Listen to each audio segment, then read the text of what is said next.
அலைக்கும் வரஹ்மத்துல்லாஹி பரகாத்துஹு. அல்லாஹ்வின் நல்லடியார்களே, அல்லாஹ்வின் மாபெரும் கருணை இருளகத் தலைவர் எம்பெருமான ரசூலே கரீம் ஸல்லல்லாஹு அலைஹி வஸல்லம் அவர்கள் மீதும் அவர்களை பின்பற்றி வாழ்ந்த சத்திய ஸஹாபாக்கள் மீதும் உங்கள் மீதும் என் மீதும் நிகழ்த்துமாக. ஆமீன். திக்ர்.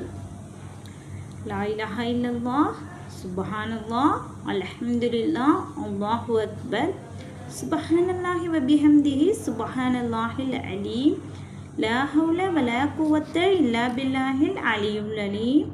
இப்படி எல்லா வகையான திக்ருகளும் லா இலாஹா இல்லல்லாஹ் கலிமாவற்றி முன்னால் குறிப்பிட்ட ஹதீஸ்களில் விளக்கப்பட்ட எல்லா பொருள்களையும் தஸ்பீ செய்வது சம்பந்தமாக குர்ஆன் ஷரீஃபிலும் கூறப்பட்டது. வைன் மின் ஷைஇன் இல்லா யுஷப்பிஹு பிஹம்திஹ். அவனுடைய புகழை கூறி அவனை தஸ்பீ செய்யாமல் எப்பொருளும் உலகில் இல்லை என்று அல்லாஹ் கூறியுள்ளான். மிஹ்ராஜ் இரவின் போது வானவர்கள் தஸ்பீ செய்ததை செவியுற்றதாக நபி ஸல்லல்லாஹு அலைஹி வஸல்லம் அவர்கள் கூறியதாக செய்தி பல ஹதீஸ்களில் இருக்கு. ஒரு தடவை நின்று கொண்டிருந்த குதிரைகள் மீது ஒட்டகங்களின் மீது நீண்ட நேரம் அமர்ந்திருந்த ஒரு கூட்டத்தினரை கண்ட நபி ஸல்லல்லாஹு அலைஹி வஸல்லம் அவர்கள் மிருகங்களை மிம்பர் மேடையாகவும் நாற்காலியாகவும் ஆக்கிக் கொள்ளாதீர்கள், ஏனெனில் எத்தகைய மிருகங்களும் அவற்றின் மீது சவாரி செய்பவர்களை விட சிறந்தவையாகவும் அல்லாஹ்வை அதிகம் திக்ரு செய்பவையாக இருக்கின்றன. சுப்ஹானல்லாஹ். விவசாயி வயல்கள் தஸ்பீ செய்கின்றன.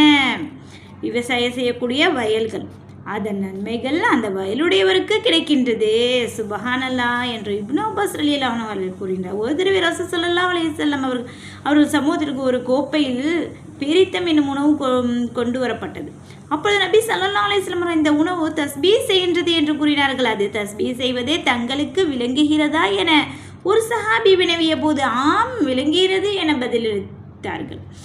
அந்த பாத்திரத்தை அங்கிருந்த மற்றொரு மனிதர் அருகில் கொண்டு செல்லுமாறு கூறினார். அவ்வாறே அவர்கள் கொண்டு செல்லப்பட்ட போது அவரும் அது தஸ்பீ செய்வதை செவியுற்றார். பிறகு மூன்றாவது நபர் கொண்டு செல்லப்பட்ட போது அவரும் தஸ்பீ சத்தத்தை கேட்டார்.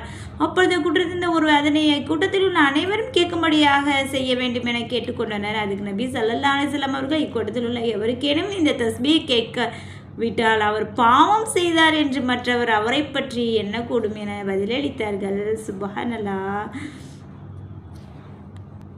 இந்த கலிமாக்கள் ஒவ்வொன்றும் உஹுது மலையை விட அதிக நன்மையை வழங்கக்கூடியதாகும் என்று இந்த ஹதீஸ் கூறப்பட்ட ஒரு மலை என்ன, அதுபோன்று எத்தனையோ மலை விட அதிகமான நன்மைகள் உடையதாக இருக்கின்றது. சுப்ஹானல்லாஹ், அல்ஹம்துலில்லாஹ் என்பது வானங்கள் பூமி அனைத்தையும் நன்மையால் நிரப்பிவிடும் என ஒரு ஹதீஸ் அனுப்பிடும். மற்றொரு ஹதீஸ் சுப்ஹானல்லாஹ் என்பது தராசின் பாதியை நிறுத்திவிடும், அல்ஹம்துலில்லாஹ் என்பது மீதியை பூர்த்தி செய்துவிடும், அல்லாஹ் அக்பர்